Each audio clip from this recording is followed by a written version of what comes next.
3.4 numerical start करते हैं। A 5 gram bullet is fired by a gun.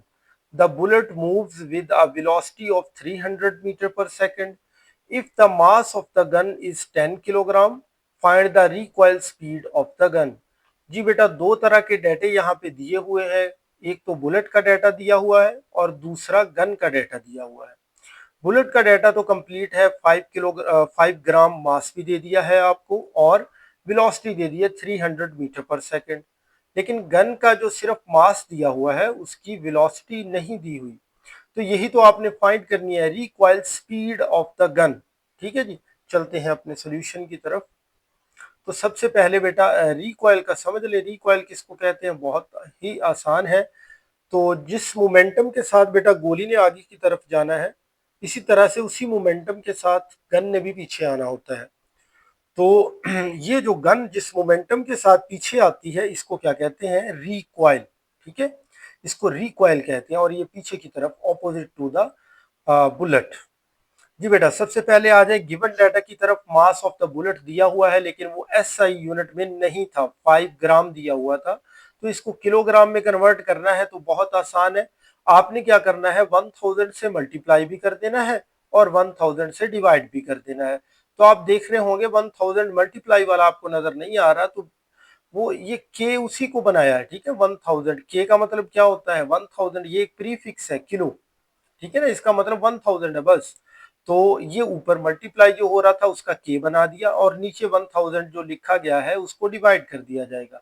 तो मास आपका बन गया है बुलेट का वो कितना, 0.005 किलोग्राम। इसी तरह वेलोसिटी ऑफ द बुलेट वो तो पहले ही ऐसे ही यूनिट में है, 300 मीटर पर सेकंड। अब चलें जी, मास ऑफ द गन वो किसके बराबर है, 10 किलोग्राम।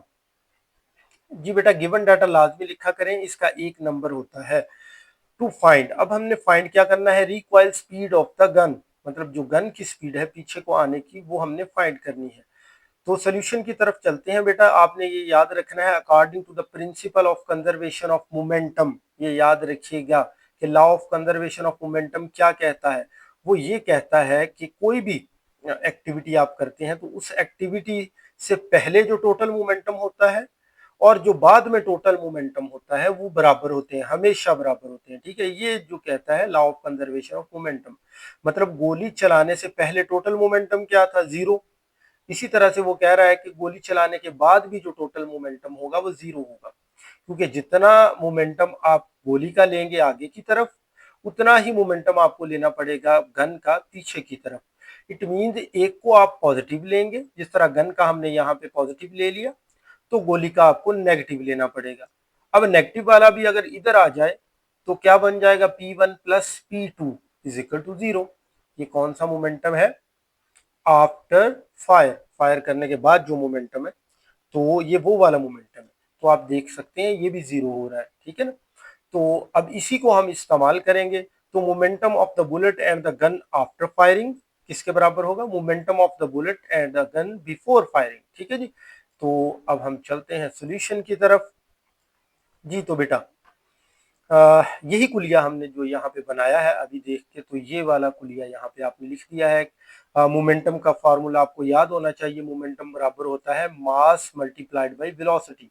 तो P1 ले रहे हैं हम गोली के लिए तो मास भी M1 आएगा और वेलोसिटी भी V1 आएगी। इसी तरह से बेटा जो 2 वाली वैल्यूज है वो गन के लिए ले रहे हैं तो गन का मास भी 2 वाला आएगा और वेलोसिटी भी 2 वाली आएगी। ठीक है जी, अब जो ये कुलिया हमने लिख दिया, अब इसमें सारी वैल्यूज हम पुट कर देंगे।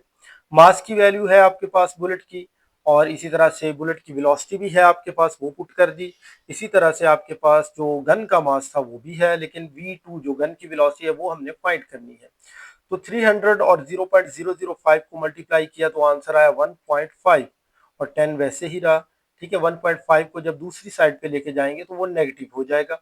इसी तरह से ये 10 को भी दूसरी साइड पे ले जाएंगे तो ये बटे में चला जाएगा। ठीक है जी, तो V2 किसके बराबर आ जाएगा, -0.15 मीटर पर सेकेंड।